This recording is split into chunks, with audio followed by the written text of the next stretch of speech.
आइए दोस्तों, आज इस वीडियो के माध्यम से हम चाणक्य के जीवन परिचय जानने की कोशिश करेंगे। तो बने रहिए इस वीडियो पर और वीडियो को अंत तक देखते रहिए।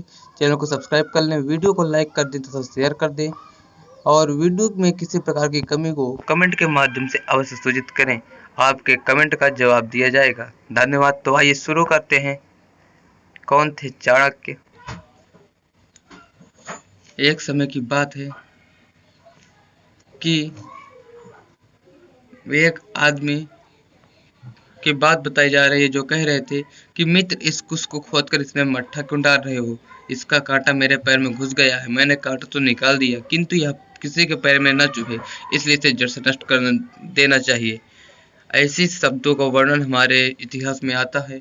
तो इस शब्द को किसने कहा था? तो इसका उत्तर यही है कि यह चंद्रगुप्त तथा चाणक्य के बीच का वार्तालाप था। तो आइए देखते हैं आगे। भारतीय इतिहास और राजनीति में चाणक्य का विशेष स्थान है।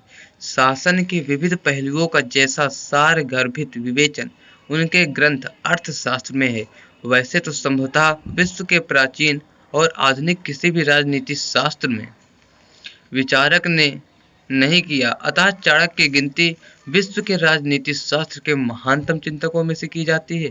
चंद्रगुप्त मौर्य साम्राज्य की स्थापना के साथ चाणक्य का नाम में भी जुड़ा है। चाणक्य की सहायता, परामर्श एवं राजनैतिक कूटनीति से चंद्रगुप्त अपने साम्राज्य का विस्तार करने में सफल हुआ। चाणक्य का पूरा नाम विष्णुदत्त चाणक्य था। उन्हें कौटिल्य के नाम से भी जाना जाता है। चाणक्य तक्षशिला के एक ब्राह्मण के पुत्र थे।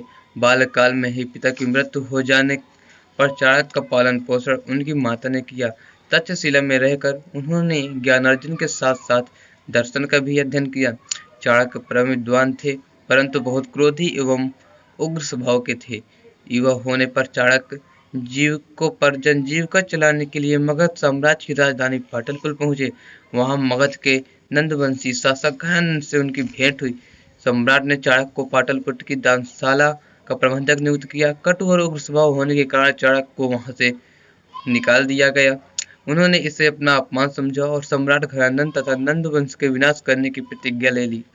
वह सदैव इस खोज में रहते कि प्रतिज्ञा पूरी कैसे हो। उसी समय उनकी भेंट चंद्रगुप्त से हो गई। चंद्रगुप्त महत्वाकांक्षी राजा थे। वह मगध साम्राज्य पर अपना आधिपत्य स्थापित करना चाहते थे। चाणक्य और चंद्रगुप्त के इस मिलन से भारतीय इतिहास को एक नवीन दिशा की ओर मोड़ दिया। चंद्रगुप्त में बल था और चाणक्य में बुद्धि। बुद्धि और बल का यह संयोग भारतीय इतिहास में युग परिवर्तन की घटना सिद्ध। चंद्रगुप्त और चाणक्य ने मिलकर पाटलिपुत्र पर आक्रमण कर दिया।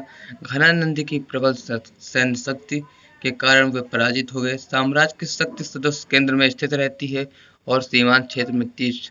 चंद्रगुप्त और चाणक्य ने अपनी राजनीति में परिवर्तन करके यह निर्णय लिया कि पहले मगध राज्य के सीमांत क्षेत्रों पर विजय प्राप्त की जाए, तत्पश्चात मगध राज्य पर आक्रमण करना उचित होगा।